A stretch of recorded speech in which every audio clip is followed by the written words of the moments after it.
భారత టీ20 జట్టు కెప్టెన్ సూర్యకుమార్ యాదవ్ ప్రస్తుతం తీవ్ర విమర్శలను ఎదుర్కొంటున్నారు.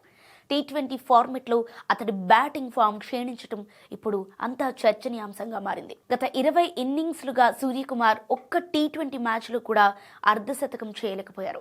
అయితే గత ఏడాది నవంబర్ నుంచి ఇప్పటి వరకు ఆయన కేవలం 227 పరుగులే చేయగా 13.35 సగటుగా ఉంది. ఇదే ప్రదర్శన ఇప్పుడు భారత్ దక్షిణాఫ్రికా మధ్య జరుగుతున్న 5 మ్యాచ్ల టీ20 సిరీస్లోనూ కొనసాగుతోంది. తొలి మ్యాచ్లో 12 రన్స్ మాత్రమే చేసిన సూర్య రెండో మ్యాచ్లో 5 పరుగులకే పెవిలియన్కు చేరారు.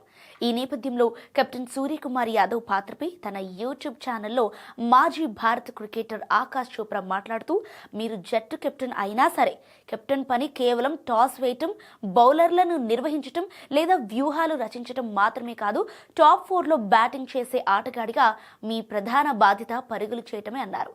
చాలా మంది మ్యాచ్లుగా సగటు 14 చుట్టూ ఉండటం, స్ట్రైక్ రేట్ కూడా ఆశించిన స్థాయిలో లేకపోవటం, ఒక్క హాఫ్ సెంచరీ కూడా లేకపోవటం ఆందోళనకరమని పేర్కొన్నారు.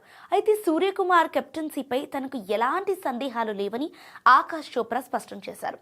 ఇక వరల్డ్ కప్లో సూర్యకుమార్ యాదవ్ భారత జట్టుకు నాయకత్వం వహించకూడదని నేను చెప్పటం లేదని మాజీ క్రికెటర్ ఆకాష్ చోప్రా తెలిపాడు. కానీ ఇక్కడ నిజమేంటంటే అతడు తప్పనిసరిగా పరుగులు చేయాలి.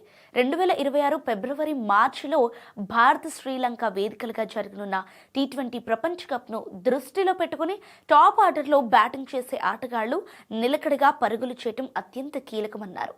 బ్యాటింగ్ ఆర్డర్లో నంబర్ 3 లేదా 4లో బ్యాటింగ్ చేస్తూ రన్స్ రాకపోతే వరల్డ్ కప్ టోర్నీలో ఆత్మవిశ్వాసం తగ్గిపోతోంది. అందుకే సూర్యకుమార్ యాదవ్ కెప్టెన్గా, శుభ్మన్ గిల్ వైస్ కెప్టెన్గా పరుగులు చేయటం జట్టుకు అత్యంత అవసరమని ఆకాష్ చోప్రా వెల్లడించారు.